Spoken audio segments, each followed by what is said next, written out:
Oke, kita telah selesai pada teori terkait dengan Wusing atau terkait dengan 5 unsur, yang mana 5 unsur ini sama seperti yin yang diambil dari pengamatan orang Tiongkok kuno dari unsur-unsur yang ada di alam semesta. Nah, apa yang perlu kita pahami terkait dengan 5 unsur? Ya tentu bagaimana 5 unsur itu ada di alam, kita ambil, kita adopsi ke dalam teori-teori kedokteran Tiongkok atau TCM.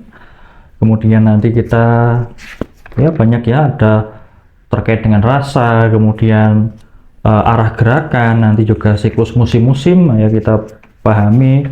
Kemudian nanti ke rangkaian-rangkaian ya, ada rangkaian yang menghasilkan, rangkaian mengendalikan, itu yang fisiologis, nanti yang patologis ada bertindak berlebihan, kemudian juga ada rangkaian menghina ya.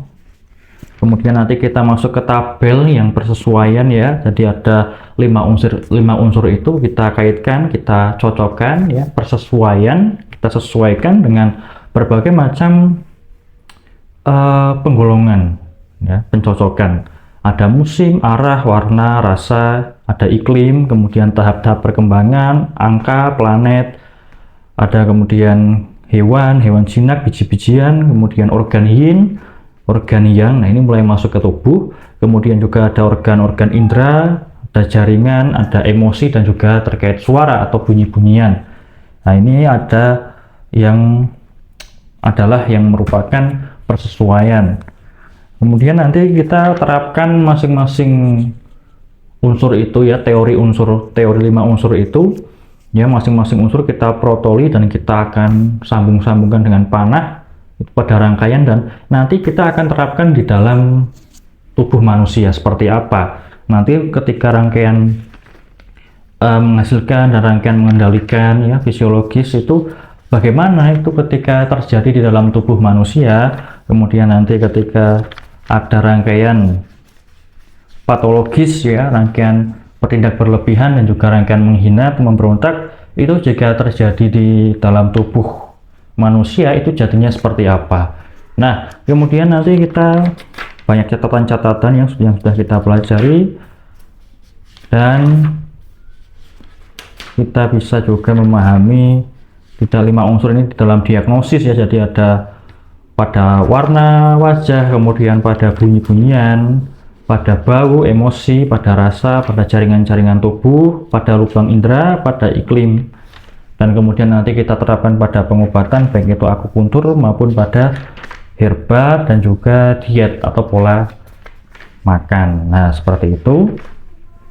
Dan kita harus memahami 5 unsur itu sebagai satu basic pengetahuan, basic of knowledge. Jadi menjadi suatu basic pengetahuan terlebih dahulu, karena nanti akan kita lengkapi dengan pengetahuan-pengetahuan dengan teori-teori yang lainnya. Kenapa? Karena teori yin yang, teori 5 unsur itu masih ada keterbatasan, masih sempit. Karena kalau yin yang itu menggolongkan segala hal menjadi 2, kalau 5 unsur ya menjadi 5, yang sudah melebar. Kemudian nanti kita masuk ke yang lebih lebar lagi, yang lebih luas lagi untuk melengkapi teori-teori yang lain.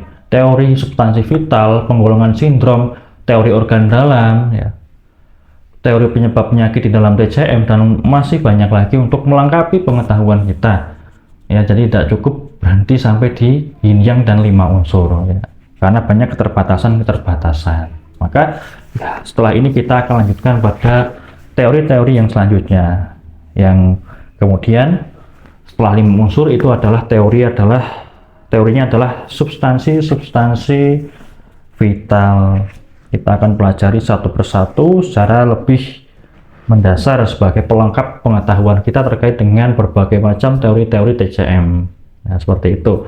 Kita mulai dari video yang setelah video penutup teori 5 unsur ini pada video yang selanjutnya.